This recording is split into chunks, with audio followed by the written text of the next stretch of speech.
आज के इस वीडियो में हम लोग एक अपकमिंग एसएमई आईपीओ के बारे में बात करने वाले हैं, जिसका कि नाम है एजेसी ज्वेलरी मैन्युफैक्चर लिमिटेड। ये कंपनी 2018 में इनकॉर्पोरेट हुई थी। मतलब कि ये कंपनी को काम करते हुए लगभग 7 ईयर का टाइम होने वाला है। एंड अगर ये कंपनी के वर्किंग के बारे में बात करें तो ये कंपनी गोल्ड का ज्वेलरी बनाने का काम करती है, जो कि मेन के लिए, वुमेन्स के लिए एंड बच्चों के लिए भी बनाती है। अभी आगे मैं आपको ये कंपनी का जो प्रोडक्ट पोर्टफोलियो है वो भी अच्छे से दिखाऊंगा, जहाँ की आपको ये कंपनी के द्वारा क्या क्या प्रोडक्ट बनाया जाता है वो सारा के बारे में जो भी डिटेल है वो आपको देखने को मिल जाएगा। और ये जो गोल्ड बनाती है ये 22 कैरेट एंड 18 कैरेट सोने का ये ज्वेलरी बनाती है। अभी आगे तो हम लोग ये कंपनी का प्रोडक्ट पोर्टफोलियो के बारे में बात करेंगे ही, बट उसके पहले हम लोग ये देख लेते हैं कि ये कंपनी जो अपना जो आईपीओ लेके आ रही है उसके पीछे का ऑब्जेक्टिव क्या है। ये आईपीओ से जो पैसा मिलने वाला है ये कंपनी को, उसका ये क्या यूज करने वाली है। तो आईपीओ से जो पैसा मिलने वाला है ये कंपनी को, उसमें से लगभग 9 करोड़ रुपीस ये कंपनी यूज करने वाली है अपना लोन का रीपेमेंट एंड प्री पेमेंट करने के लिए। इसके अलावा ये कंपनी को थोड़ा सा अपने आप को एक्सपेंड करना है, जिसमें कि ये कंपनी नया इक्विपमेंट परचेज करेगी एंड जिसके लिए ये कंपनी 2.63 करोड़ रुपीस का यूज करने वाली है। वहीं अब अगर बात करें ये कंपनी के प्रोडक्ट पोर्टफोलियो के बारे में, तो यहाँ पे आपको प्रोडक्ट का नाम एंड जो प्रोडक्ट का जो इमेज है वो भी आपको देखने को मिल जाएगा।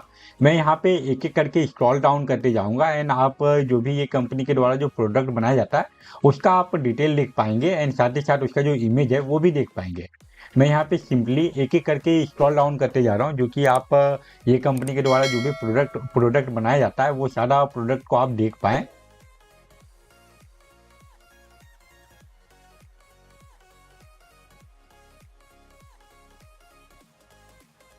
प्रोडक्ट पोर्टफोलियो के बाद अब अगर बात करें ये कंपनी के प्रेजेंस के बारे में, तो ये मैप में, ये डिटेल मैप में आपको देखने को मिल जाएगा कि इस कंपनी का प्रेजेंस कहाँ कहाँ पे, इंडिया के कौन कौन से स्टेट पे आपको ये कंपनी का प्रेजेंस देखने को मिलेगा।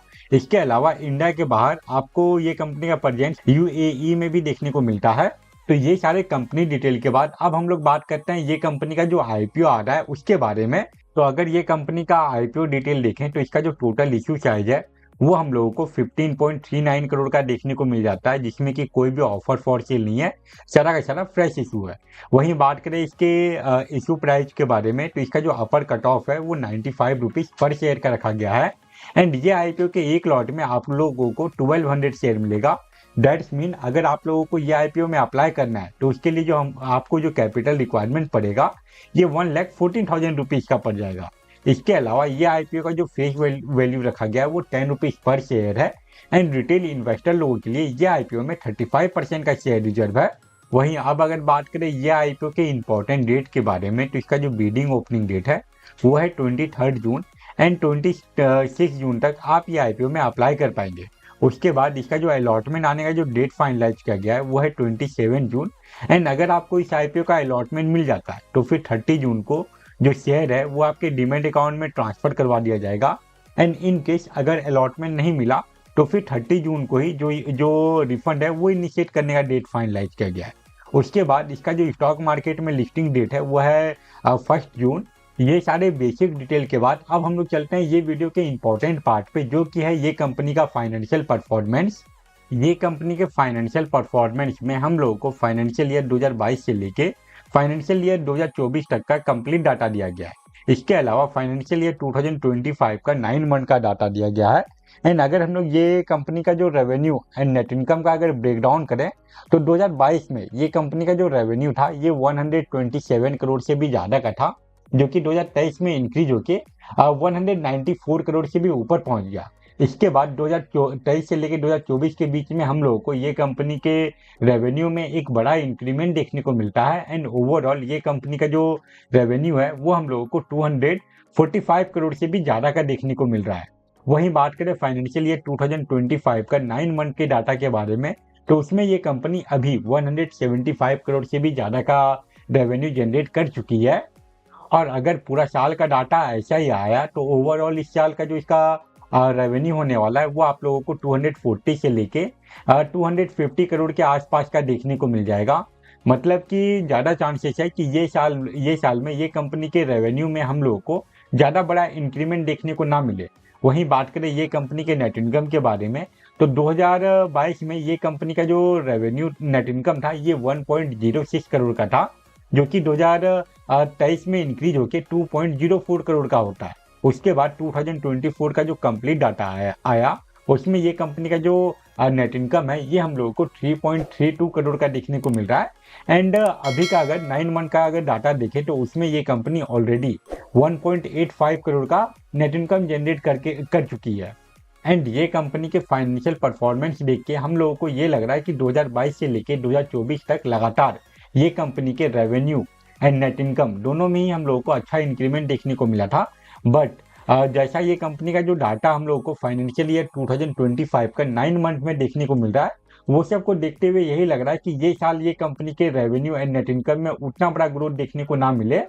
वहीं अब अगर बात करें ये कंपनी के वैल्यूएशन एंड मार्जिन के बारे में, तो इसका जो ईपीएस है वो हम लोगों को 8.24 का देखने को मिल रहा है। एंड जो पी रेशियो है वो हम लोगों को लगभग 11 से 12 के बीच का देखने को मिल रहा है। एंड इसका जो आर ओ है वो एनडब्ल्यू परसेंटेज है वो हम लोगों को 27.56% का देखने को मिल रहा है। जो आर ओ सी परसेंटेज है वो 17.5 के आसपास का है। वहीं अब अगर बात करें ये कंपनी के इब्दा परसेंटेज के बारे में, तो वो सिर्फ और सिर्फ 2% के अराउंड है। एंड जो डेट टू इक्विटी रेशियो है ये हम लोगों को लगभग 2 के अराउंड देखने को मिल रहा है। जैसा कि मैंने आप लोगों को बताया कि आईपीओ से पैसा मिलने के बाद ये कंपनी अपना लोन का रीपेमेंट एंड प्रीपेमेंट करेगी, तो चांसेस है कि उसके बाद ये कंपनी का जो डेट टू इक्विटी रेशियो है उसमें आपको गिरावट देखने को मिले। फिर भी ओवरऑल अभी तक जितना भी हम लोग ये कंपनी का डाटा देखे, चाहे वो इसका फाइनेंशियल रिपोर्ट हो या फिर वैल्यूएशन एंड मार्जिन, वो सब को देखते हुए ये एक नॉर्मल आईपीओ लग रहा है। अगर आप लॉन्ग टर्म में इन्वेस्टिंग करने का सोच रहे हैं तो वैसे कंडीशन में आप अगर चाहें तो ये आईपीओ को अवॉइड भी कर सकते हैं, क्योंकि ये एसएमई आईपीओ कुछ खास एक्स्ट्रा ऑर्डिनरी दिख नहीं रहा। वहीं बात करें शॉर्ट टर्म के बारे में, मतलब कि वैसे इन्वेस्टर के बारे में जो कि आईपीओ में सिर्फ और सिर्फ लिस्टिंग गेन के लिए अप्लाई करते हैं, तो उनके लिए सबसे इंपॉर्टेंट हो जाता है किसी भी आईपीओ का जीएमपी। एंड फिलहाल इस आईपीओ का जो जीएमपी है वो ₹0 का है। अगर सडनली ये आईपीओ की जीएमपी में कोई इंक्रीमेंट आता है या फिर ये आईपीओ के रिगार्डिंग कोई और मेजर न्यूज या फिर अपडेट आता है, तभी मैं इसके ऊपर और एक अपडेटेड वीडियो बना के अपलोड कर दूंगा। तो वो सारे वीडियो को देखने के लिए आप चैनल को भी सब्सक्राइब कर लीजिए। एंड अगर आपको किसी और आईपीओ के बारे में जानकारी चाहिए जो कि अभी लाइव है या फिर जो अपकमिंग आईपीओ है, तो वो सारे टॉपिक को कवर करते हुए चैनल पे ऑलरेडी एक डिटेल वीडियो अपलोडेड होगा। आप अगर चाहें तो उसको भी चेकआउट कर सकते हैं। तो ये था एजेसी ज्वेलरी मैन्युफैक्चरर से लिमिटेड का detail analysis video. I hope आपके लिए ये वीडियो यूजफुल रहा होगा। फिलहाल हम लोग इस वीडियो को यहीं पे एंड करते हैं। Thank you for watching this video.